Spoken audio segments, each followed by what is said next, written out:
Ashamaa jirra jirtu hordoftoota YouTube kan koo baganaaf jiraattan YouTube kan koo subscribe, comment, like, share naaf gochuu hin dagatinaa. Yaada qabdannaa teessisaa viidiyoo of eeggannoo tokko isinii qabadhee dhufeetan jira. Innis maali waa'ee kaameraatiin wal qabatee obboleettiin kun egaa ijoolleen keessumaa haaraa biyyarraa dhufan dhugaa baay'ee rakkatu. Akkaataa itti mana fincaanii fayyadaman haala itti waan garaagaraa hojjetan baay'ee nama rakkisaa yeroo biyyarraa jalqaba bahan jechuudha.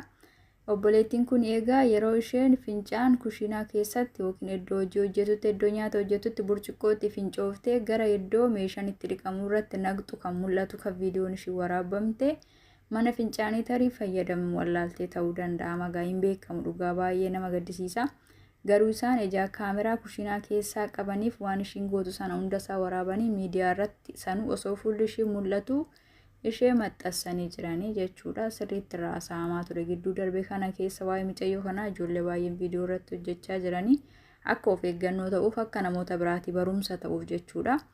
Ijoolleen kaameraa mana keessa hin jirettanii kaameraa gurguddaa qofa ofirratti eegdan kaameraa baay'ee xixiqqoo ni jiru suura isaaniin maxxansanii ilaalu. Egaa aganaa danda'ametti suurawwan kaameraawwanii sanas amma tokkomee isiniin teessisaa. Mucayyoon kun egaa bifa kanaan kaameraa isaanii jala ooltee jirti jechuudha.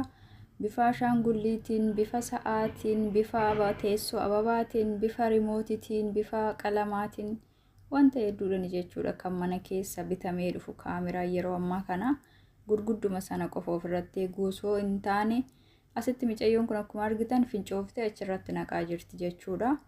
Waan isheen kushiinaa keessatti raawwattu hundasaa isaan iddoo barbaadan ta'anii lafa hojii isaanii ishee hordofaa jiranii jechuudha.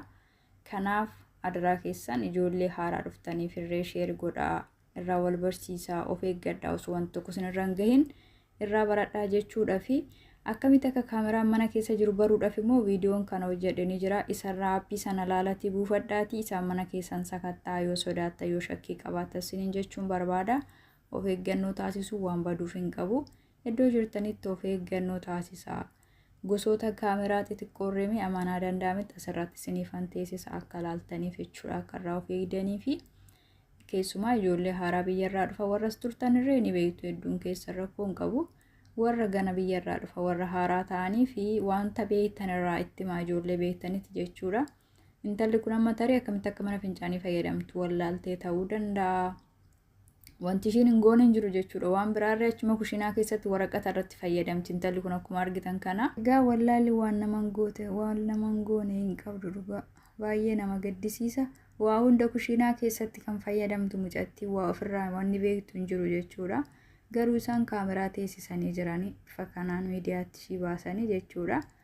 Ishiin fincaanirree waa biraarree achuma kushiinaa keessatti xuxumurtii isaan garuu iddoo hojii isaanii ta'anii bifa kanaan ishee waraabanii miidiyaarra ishii baasan jechuudha. Waan biraas osoo hojjettanii keessumaa ijoolleen daa'ima isaanii eegdan ijoolleen immoo waan garaagaraa hojjettan mana keessatti tarii of eeggannoo barbaachisa bicha waanuma kamiinuu bilbiluma keessan yoo haasoftan of eeggannoo taasisaa waa'ee isaanii yoo haasoftan mana ijoolleen tokko tokko dhiyoota keessa wajjin ta'uu danda'a waan biraa sagalee keessan irreessi waraaba kaameraan kun maaliif meemoorii qaba waan ta'eef afaan beekanitti jijjiirratanii isin dhaggeeffachuu danda'a. Egaa namni tokkorree lamarree viidiyoo kana argee irraa baratee of eeggannoo taasisa jedheeni kana viidiyoo kana isinii dhiyeessee fi akka jaallattan abdiin qaba akka warraa barattanii aga walitti deebinutti yaada biraan nagaan naa tura.